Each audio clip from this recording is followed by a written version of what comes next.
Dear students, ನೀವು K ವೆಬ್ಸೈಟ್ಗೆ ಹೋದಾಗ ಈ ರೀತಿ ನಿಮಗೆ ಲಿಂಕ್ ಕಾಣುತ್ತೆ. ಇಲ್ಲಿ ನೋಡ್ಬೋದು ಆಯ್ಕೆಯ ಪ್ರವೇಶ ಲಿಂಕ್ ಅಂತ ಇದೆ. ಇದ್ರ ಮೇಲೆ ಕ್ಲಿಕ್ ಮಾಡಿ. ಇದ್ರ ಮೇಲೆ ಕ್ಲಿಕ್ ಮಾಡಿದಾಗ ಈ ರೀತಿ ಓಪನ್ ಆಗುತ್ತೆ. ಇಲ್ಲಿ ನಿಮಗೆ ಏನಪ್ಪ ಅಂತಂದರೆ CET ನಂಬರ್ನ ಕರೆಕ್ಟ್ ಅಂದರೆ ಇದು ನಿಮಗೆ ಎಲ್ಲ ಅವೈಲೇಬಲ್ ನಿಮಗೆ ವೆರಿಫಿಕೇಷನ್ ಸ್ಲಿಪ್ಪಲ್ಲಿದೆ. ಅದನ್ನು ಎಂಟ್ರಿ ಮಾಡಿ, ಕ್ಯಾಪ್ಚರ್ ಎಂಟ್ರಿ ಮಾಡಿ, ಸಬ್ಮಿಟ್ ಮಾಡಿ, ಸ್ಟಾಪ್ ಮಾಡಿ. ಲಾಗಿನ್ ಮಾಡಿದಾಗ ಯೂಶಲಿ ನಿಮಗೆ ವೆರಿಫಿಕೇಷನ್ ಸ್ಲಿಪ್ಪಲ್ಲಿರುವಂಥ ಡೀಟೇಲ್ಸ್ ಎಂಟ್ರಿ ಮಾಡಿದಾಗ ಬ್ಯಾಂಕ್ ಡೀಟೇಲ್ಸ್ ಕೇಳುತ್ತೆ, ಎಲ್ಲ ಎಂಟ್ರಿ ಮಾಡಿ. ನಂತರ ನಿಮಗೆ ಈ ರೀತಿ ಪೇಜ್ ಓಪನ್ ಆಗುತ್ತೆ. CET ಮಾಡೋ ವಿದ್ಯಾರ್ಥಿಗಳು ಗೊತ್ತಿರುತ್ತೆ. ಸೊ ಕ್ಯಾಂಡಿಡೇಟ್ಸ್ ಆಪ್ಷನ್ ಎಂಟ್ರಿ ಅಂದರೆ ಡೇಟ್ ನೋಡ್ಬೋದು. ಕ್ಲೋಸಿಂಗ್ ಡೇಟ್ ಆಲ್ರೆಡಿ ತೋರಿಸ್ತಾ ಇದ್ದಾರೆ, 22 ಆಗಸ್ಟ್ ಅಂತ ಇದೆ. ಇದ್ರ ಮೇಲೆ ಕ್ಲಿಕ್ ಮಾಡಿ. ಇದ್ರ ಮೇಲೆ ಕ್ಲಿಕ್ ಮಾಡಿದಾಗ ನಿಮಗೆ ಈ ರೀತಿ ಬರುತ್ತೆ. ಸೊ ಇದನ್ನು ಅಗ್ರಿ ಮಾಡ್ಕೊಳ್ಳಿ ಮೊದಲು. ಓಕೆ, ಆಮೇಲೆ ನಿಮಗೆ ಮೆಡಿಕಲ್ ಬೇಕಾದರೆ ಮೆಡಿಕಲ್ ಮೇಲೆ ಕ್ಲಿಕ್ ಮಾಡ್ಬೋದು, ಡೆಂಟಲ್ ಬೇಕಾದರೆ ಡೆಂಟಲ್ ಮೇಲೆ ಕ್ಲಿಕ್ ಮಾಡ್ಬೋದು. ನಿಮ್ಗೆ ಯಾವ ಕೋರ್ಸ್ ಬೇಕು ಅದರ ಅನುಗುಣವಾಗಿ ನೀವು ಆಯ್ಕೆ ಮಾಡ್ಕೊಳ್ಳಿ. ಫಾರ್ ಎಕ್ಸಾಂಪಲ್ ನಿಮಗೆ ಈ ಒಂದು ಡೆಂಟಲ್ ಬೇಕಾದರೆ ಡೆಂಟಲ್ ಮೇಲೆ ಕ್ಲಿಕ್ ಮಾಡಿ. ಕ್ಲಿಕ್ ಮಾಡಿದಾಗ ಮತ್ತೆ ನಿಮಗೆ ಇಲ್ಲಿ ಸಿಂಪಲ್ ಆಗಿ ಗೌರ್ಮೆಂಟಾ, NRIನ, ಅದರ್ಸಾ, ಪ್ರೈವೇಟ್ ಅಂತ ಕೇಳುತ್ತೆ.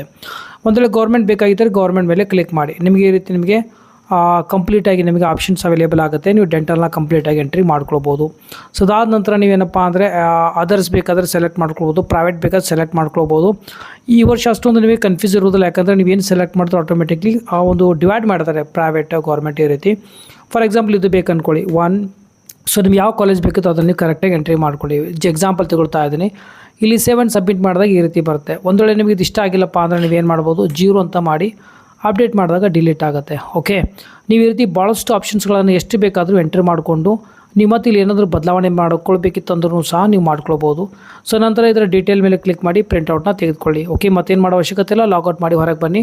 ಸೊ ಈ ಪ್ರೊಸೆಸ್ ಕಂಪ್ಲೀಟ್ ಆಯಿತು. ನೀವು ಯಾವಾಗ ಬೇಕಾದ್ರೆ ಎಷ್ಟು ಸಲ ಬೇಕಾದರೂ ನೀವು ಲಾಗಿನ್ ಮಾಡಿ ಎಷ್ಟು ಬೇಕಾದರೂ ಎಡಿಟ್ ಮಾಡ್ಕೊಳ್ಬೋದು, ಆಪ್ಷನ್ ಎಂಟ್ರಿ ಮಾಡ್ಕೊಳ್ಬೋದು. Okay, so as per the schedule ನೀವು ಇಲ್ಲಿ ನೀವು ಆಪ್ಷನ್ ಎಂಟ್ರಿನ ಮಾಡ್ಕೊಳ್ಬೋದು. ಫೈನ್, ಇದೇ ರೀತಿ ಅಪ್ಡೇಟ್ ನೀಡ್ತಾ ಇರ್ತೇನೆ. ಫೈನ್, ಅರ್ಥ ಆಯ್ತು ಅನ್ಕೋತಾ ಇದ್ದೀನಿ. ಡೌಟ್ ಇತ್ತು ವಾಟ್ಸಪ್ ಮಾಡಿ.